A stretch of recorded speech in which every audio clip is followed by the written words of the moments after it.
seja a mudança que você quer ver no mundo.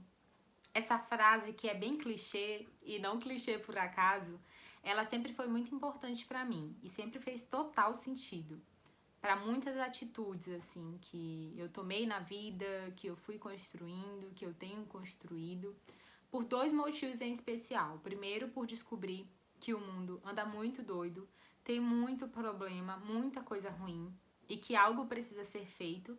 E a segunda é de como eu iria transformar os meus incômodos, as minhas inquietações em ações concretas.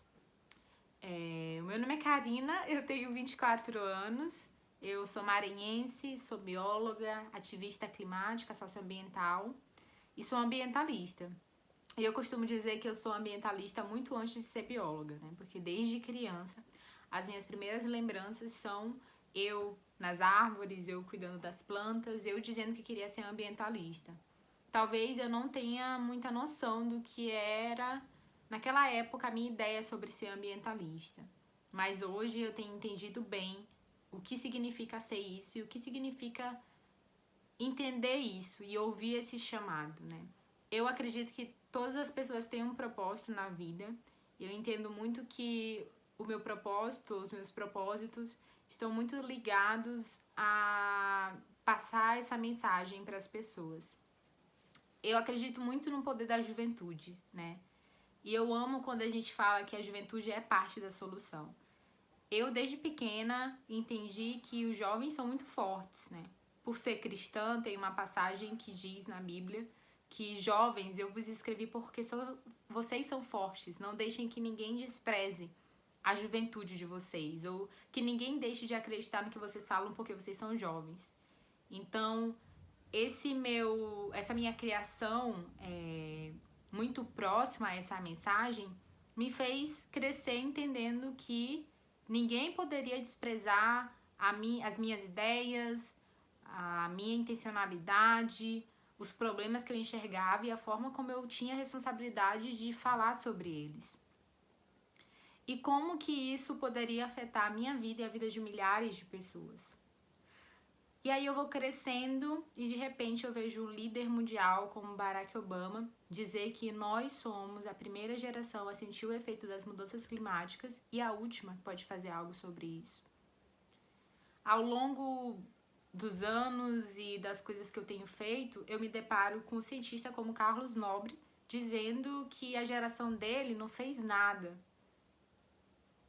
que a geração dele perdeu tempo e que hoje a gente não pode mais perder esse tempo.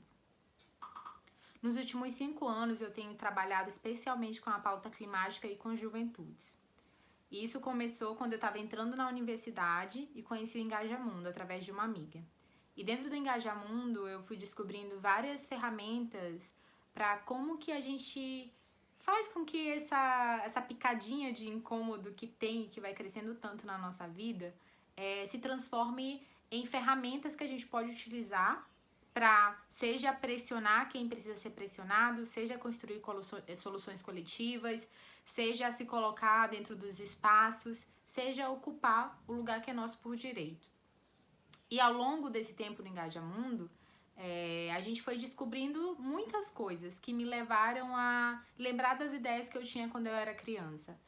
Porque além das questões ambientais, por ser uma mulher preta que mora na periferia, tinha várias outras questões sociais que sempre me incomodavam, que sempre me fizeram ter questões que ninguém tinha respostas, ou que talvez eu nem sabia como ou onde conseguir essas respostas. E também outras questões relacionadas a questões de gênero.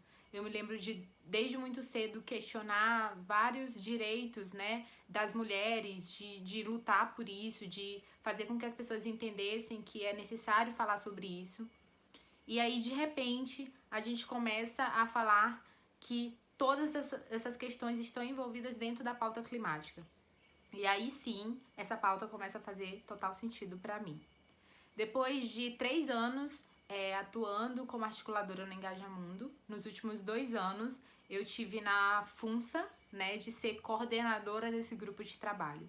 E no desafio de tentar falar de uma pauta global que afeta as pessoas de formas tão diferentes, para juventudes tão diferentes que a gente tem aqui no Brasil.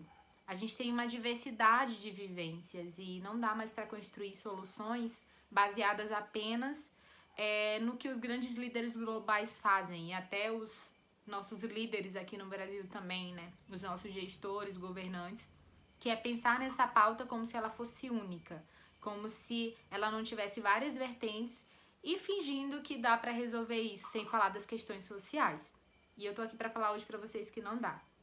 Então, como pensar em soluções deve ser inclusivo, como pensar em soluções deve ser sensível, como pensar em soluções deve ter empatia. Não dá mais para falar sobre questões ambientais separando a natureza das pessoas, separando a natureza dos territórios, ou separando o território do corpo, separando o território de quem nós somos, separando o território da nossa cultura, separando o território da forma como a gente se alimenta, se veste, se constrói enquanto pessoa. Tudo isso tem que ser pensado quando a gente pensa as questões climáticas. E um problema que a gente enfrenta muito é como, de fato, fazer as pessoas entenderem que existem ferramentas que precisam ser usadas para ontem. E é uma das mais poderosas, da qual eu sou muito apaixonada, se chama educação. Eu sempre fui muito apaixonada por educação, né? Desde o ensino médio eu tenho participado de programas de liderança, programas focados em educação, focados em trazer para o jovem essa força que está lá dentro dele, mas que muitas vezes precisa ser puxada, né, de alguma forma, com algum incentivo. E com isso eu fui desenvolvendo várias habilidades e cada vez mais o entendimento de como que isso é importante quando a gente vai pensar nesse mundo que a gente quer, nesse mundo melhor, nesse mundo com justiça climática. E aí, nos últimos anos, um grupo de muitos cientistas se reúne para publicar para o mundo aquilo que a gente já falava. Estamos vivendo uma emergência climática. E aí, dentro de tudo isso, a gente começa a falar sobre justiça climática, que é um desafio falar sobre justiça climática num país tão injusto, num mundo tão injusto, num mundo de desigualdades. Como que a gente faz isso? E eu tô passando isso para vocês porque vocês estão aí construindo soluções. E não dá para construir soluções sem pensar em todas essas questões. A gente não pode repetir os mesmos erros do passado. A gente não pode continuar fazendo com que as pessoas que moram nas periferias, que têm tão pouco, que já andam de ônibus, já contribuem muito com a mobilidade, ainda se sintam culpados pela forma como elas se alimentam, pela forma como elas vivem. A gente precisa pensar em soluções em que a gente agregue todo mundo. A gente precisa pensar em soluções que as ações individuais, sim, sejam muito importantes, mas a gente também precisa pensar em soluções em que a gente faça com que as pessoas que estão no pico do sistema também entendam que elas são muito responsáveis por quem está na base. Gosto muito de uma frase da Angela Davis, que ela fala que quando a mulher negra se movimenta, toda a sociedade se movimenta, porque a mulher negra é a base da sociedade. E por que eu tô falando isso? Não sei se você sabe, mas a pessoa mais afetada pelas mudanças climáticas é a mulher negra e periférica. As questões de gênero e raça, elas estão totalmente incluídas dentro da injustiça ambiental. Porque sim, as mulheres são as pessoas mais afetadas. Elas sempre tiveram uma relação muito mais intrínseca com o meio ambiente, com a água, com os recursos, com o ambiente familiar, com o ambiente que ela convive hoje em dia. Mas como a gente está tratando isso? Como construir soluções sem pensar nessas questões? Como construir soluções sem trazer essas pessoas para o centro do debate? Eu sei que é um desafio muito grande, também é um desafio muito grande para mim, que nos últimos tempos a gente tem pensado muito nisso, mas também temos resultados, como por exemplo, no ano passado a gente construiu um projeto lindíssimo de educação climática, pioneiro, que se chama Educlima, e dentro do Educlima a gente tem vários módulos importantes, entre eles de reconexão, é o que a gente precisa. Além de pensar soluções, a gente precisa reconectar.